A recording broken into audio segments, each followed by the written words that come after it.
How to log in Twitter account. So if you want to log into Twitter, all you have to do is open up a browser, any browser that you're comfortable with. I'm here with Google Chrome browser, and then on the search bar, search for Twitter. And here on the first search, you will have twitter.com. Click on that. And before proceeding, make sure to like and subscribe our channel for more videos. So now you can continue with your Google account, or you can also choose login, which is on the bottom right corner. And then here you can sign in with Apple, or you can also sign in with your saved account. But if you don't have a saved account, then you can click here, and then you have to enter your phone number or email or your username, Twitter username. And after that, you can simply click on next.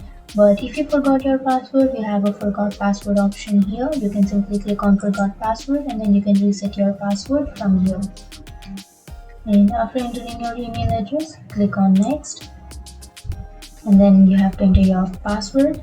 So enter your password. And now after entering your password, click on login.